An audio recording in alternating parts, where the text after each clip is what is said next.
Hi, I'm Tracy. I'm the owner of Quinn's Mercantile over here on the corner of Spring and Lytle, 301 North Spring Street. Great store, lots of gifts, home decor, clothing, a little bit of something for everybody. So why don't you come in with me and we'll go and check it out. Our building's about 160 years old, so we have moved into this home-like setting, and it really fits what our vibe is at the shop. We have a lot of gifts, like I told you, a lot of Tennessee products, Tennessee artists, local products, and I'd love to show you around a little bit through the store. We've been here for 6 years now, and it's a great location for us. By education and training, I'm a nurse. I was a nurse for over 20 years and decided that I wanted to explore my creative side. I have always been a creative person. I started out with this as a home business, just painting furniture, grew it into renting a space from someone else, and then ultimately buying my shop. I'm really happy here. We have a lot of things that would fit any type of person. I was very happy to get this space. I love being in downtown Murfreesboro. We have a great variety and about 3,000 square feet in our store.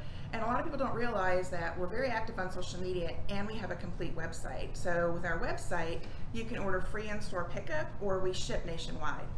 We love to work with small businesses. Twice a year, we do a handmade market in our yard. We curate those goods, so it's a lot of original artwork, a lot of original pieces. And that's a great way for us to find new artists to be in our store. We also do a variety of pop-up events on our front porch. And then those artists that are really successful at these events, we typically invite them to come into our shop to sell their goods. So as you can see, some of these bird portraits here that we have is one of our newest artists. And she will be doing a meet and greet with our customers coming up this month. So it's a nice way for them to get to know who the artist is and see what their work is. You can find out about all of our events on our website and then also on our social media pages. So our best-selling products from day one have been these socks. They come in men's and women's, and they're sassy and they're funny, and the designs change up regularly. That, along with our local Marcy's Jam, is top-notch all the time. They meet it every month on being our #1 sellers. So both very popular.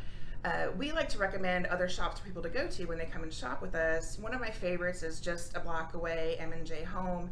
They have a great curation of vintage antique goods and new goods too.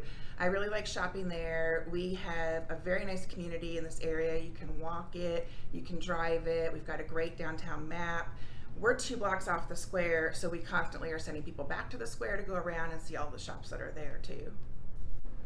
I am a huge believer in community involvement, and we as a business always give back to Adopt a Golden Nashville. We had a great event earlier this summer. We partnered with Safari Pet Resort and we did an arts and crafts day for your dog.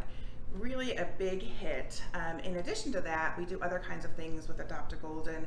We have been fosters for them. We do transport. My husband and I work with them and volunteer with them throughout the year and have been involved with them for about 15 years at this point. And then we also support local organizations. So for example, Doors of Hope, they make a cute ornament every year and we sell that for them here and the money goes directly back to them. They don't have a store of their own or a place to do that, so it's a great opportunity for them to generate some donations and some interest, and they learn about the business too. We also do events when we have nonprofits ask us to participate in a raffle or a giveaway. The way that we like to do it is we actually give a gift card out to every one of their participants to come in and spend it in the store, and then we'll give back a percentage of those sales to that organization. So it's a win-win for us. We're able to get our name out there, people can physically see it, come into our store and shop or shop online, and then the actual organization gets money back as a donation, which is nice for them. It has worked out really well for us. That's something we started in the last year and it's been a really good opportunity. As well as we have our pop-up shops and have our artists coming in here, it's a great way for us to support small businesses and for us to get to know new businesses. And then it's always beneficial to both us and the new business that's doing a pop-up for that cross-marketing. You get to get in front of their audience. They're going to invite people to their pop-up at your store. You'll find new customers. So it's a really good situation. So thinking about things that affect my business or help me maybe when I had started it, I would like to go back and tell myself just to be open to a lot of ideas and be ready for anything that happens. Very broad terms, but it's true. I did not have any retail experience of owning a business before I started this, but I really enjoyed marketing.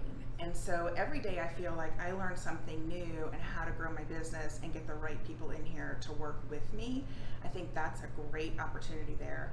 And then with my business and growing, it changes as we go along. We mainly started off as a home decor furniture business, but that was not what the demand was for. The demand was for a gift. And so we've changed over the years into that.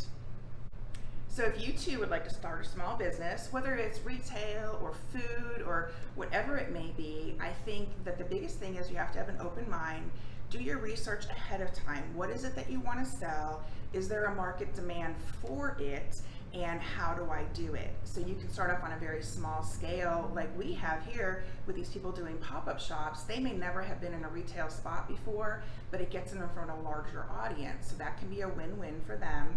And I say explore those opportunities. When there's a business owner out there that's willing to talk to you, ask them questions. Ask them how it works. How do you do something? I don't have a problem sharing that information with somebody. I may keep some things to myself that are more private, but for the overall part of it, I'm happy to discuss with you what I do from my point of sale or how I work with shipping or how I decide on the products that I buy. You just really need to ask questions, and I think that there are a lot of business owners that are willing to talk with you. It does take a lot of cash to do any type of startup, so you have to have your finances in order, whether you have the cash to fund it yourself or you need to get seed money from a business loan. There's nothing wrong with having a loan, but you have to be willing and able to work hard to pay it off. And always remember, when you start off, you're not going to make a ton of money. You want to be able to make some money, and then if you have employees, you need to pay your employees, and a lot of times they get paid first in the beginning before you take anything out. So it's a challenge, and you have to have good financial support from your own self or from within your household to make it successful. So over the last few years, everyone has experienced a lot of change. We had so much going on. Retail shops had to close, restaurants had to close. It was really a definite challenge for us. I personally had to close the store for 6 weeks. We took all of what we normally do for marketing and pushed it to our website. Luckily for us, it was already established, it was already well traveled, so that was a huge help. We offered some delivery and some pickup at that time. Big deals for us were the fact that we still had products in stock. We couldn't get a lot of new stuff delivered, but we do have a lot of stock here, so we had a lot to deal with. And our customers were very supportive of us. During that 6 weeks time, I did have to furlough my employees. Every one of my employees had to take time off, and I think they took off 5 out of those 6 weeks total. And then I was just running the business and doing what I had to do myself, but I was able to bring everybody back. And then I was also able to hire a new employee, which was a really big sign for us that we succeeded in surviving and then actually growing from this. So we actually last year had the best year we've ever had. We've grown every year since we opened, even through the pandemic. And I think people really just want to be out there and doing things now. So it's great for us. So just like anything in every day, all of us find inspiration. And what is it that inspires you to do what you do? For me, I really enjoy setting all of this up. I enjoy the shopping part of it. I love the creative part of it. And I really like that time that I get to spend with my customers one-on-one. It's so enjoyable to me that we have so many customers return, and I can acknowledge them when they walk in the door and say, oh, it's great to see you again, know what it is they're looking for, able to make a suggestion to them. And as I said, we have such a wide variety of products. There is so much for everybody to choose from. I also enjoy the fact that so many of our customers send more customers here. We have a great referral rate, and that is really important to me. But I'm inspired every day that I come into the shop. It's a happy place to be, it's a comfortable place to be, and I like being here. We are Quinn's Mercantile.